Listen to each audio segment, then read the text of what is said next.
Assalamualaikum warahmatullahi wabarakatuh. Halo teman-teman, apa kabar semuanya? Semoga sehat selalu ya. Kali ini kembali lagi bersama saya Dara Triswarni. Di sini saya akan menjelaskan apa itu peradaban Islam, tujuannya dan manfaatnya. Jangan lupa disimak terus ya teman-teman videonya. Peradaban Islam adalah salah satu peradaban kemanusiaan terkaya di dunia. Budaya yang muncul bersamaan dengan agama Islam mempunyai sejarah gemilang, meski terjadi pasang surut sepanjang sejarah. Banyak sekali hasil dari zaman dahulu sampai sekarang mengenai kebudayaan Islam yang terus-menerus berkembang. Misalkan saja dalam sejarah kehidupan Rasulullah Shallallahu Alaihi Wasallam yang telah menyebarkan agama Islam di dunia ini. Nah, banyak kita temui mengenai kepribadian yang seluruh kehidupannya dicurahkan untuk agama Allah. Dan beliau dikenal sebagai orang yang banyak berpikir dan memikirkan masyarakat secara serius. Dengan keteguhan dan kekuatan kepribadiannya, Nabi merubah pikiran-pikiran, adat-adat, dan moral orang-orang Arab. Berikut adalah pengertian singkat dari peradaban Islam. Tujuan sejarah bukan semata-mata bertujuan mengetahui peristiwa-peristiwa di masa lalu dan akumulasi informasi dari dokumen-dokumen atau prasasti-prasasti, maupun manuskrip-manuskrip dan sumber-sumber pokok. Sejarah merupakan akar dan dasar bagi kesadaran. Ia bukan hanya sekedar memori masa lalu, tapi alur dan hukum semangat sejarah. Tujuannya adalah mengembangkan dan memperdalam kesadaran nasionalisme yang memberikan pengalaman-pengalaman sejarah masa lampau untuk melihat masa kini dan faktor pembentukan historinya. Tujuan mempelajari sejarah peradaban Islam adalah untuk mencari kebenaran terhadap hubungan antara kejadian-kejadian masa lalu. Perlu diingat bahwa pada hakikatnya yang diketahui tentang kejadian-kejadian masa lalu hanyalah sedikit. Dalam sejarah, begitu pula dalam ilmu pengetahuan sosial lainnya. Tidak mungkin diperoleh pendapat yang mutlak objektif dan mutlak benar. Patut selalu diingat bahwa subjektif dan objektif sejarah adalah manusia yang tidak mungkin bisa bebas sempurna dari sikap-sikap subjektif dan perilaku-perilaku yang kadang-kadang sulit dapat dipahami. Oleh karena itu, setiap analisa dan kesimpulan yang ditarik di samping banyak bergantung pada pandangan falsafah hidup masing-masing, kita juga bisa keliru karena tidak bisa memahami hakikat sesungguhnya dari perilaku manusia yang diamatinya itu. Hanya yang menjadi keharusan bagi seluruh ilmuwan ialah untuk selalu berusaha bertindak seobjektif mungkin.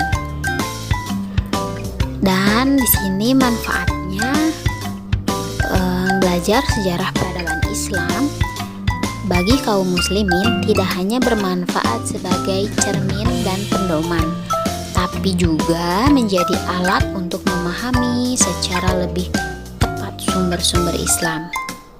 Sejarah juga mencatat kondisi kebesaran Islam berkat kemajuan ilmu pengetahuan dan teknologi, di mana pada waktu itu dunia Islam menjadi kiblat perkembangan ilmu pengetahuan dan teknologi dunia. Namun, sangat memilukan bahwa masyarakat Indonesia yang religius dewasa ini terpuruk dalam himpitan krisis dan terbelakang dalam berbagai aspek kehidupan.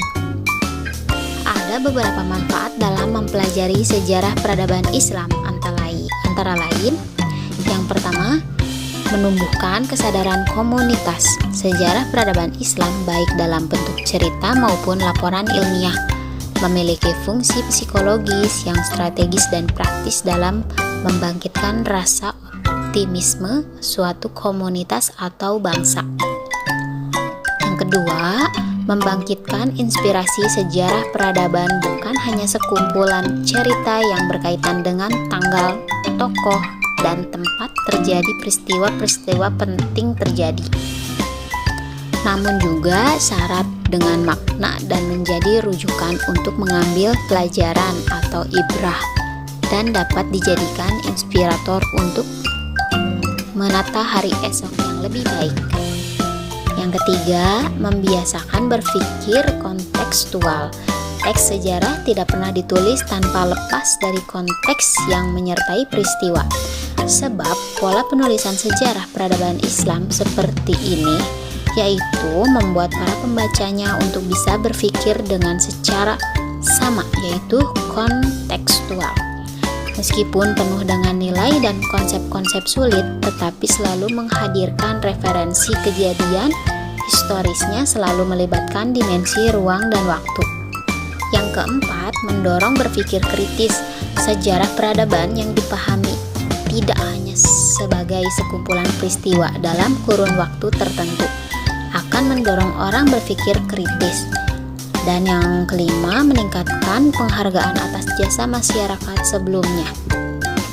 Nah, selain yang disebutkan tadi, secara ringkas dapat disebutkan bahwa manfaat mempelajari sejarah peradaban Islam paling tidak ada 3 macam, yaitu yang pertama, memperoleh informasi tentang peristiwa-peristiwa masa lampau dan hasil yang dicapai oleh Nabi dan umatnya semenjak lahirnya sampai sekarang, sehingga membangkitkan inspirasi untuk menggunakan kesadaran bahwa peradaban yang lebih baik bisa diusahakan. Lalu yang kedua, memberikan suri tauladan bagi umat manusia dalam mengarungi kehidupan, karena dapat dikatakan sejarah sebagai guru kehidupan bagi umat manusia. Yang terakhir, sebagai saran pemahaman mengenai hidup dan mati. Hal ini penting bagi umat manusia agar dapat menjalani hidup dengan baik dan benar. Nah, teman-teman, mungkin hanya segitu penjelasan dari saya mengenai apa itu peradaban Islam dan apa tujuannya dan manfaatnya. Kurang lebihnya saya mohon maaf apabila ada kesalahan. Wassalamualaikum warahmatullahi wabarakatuh.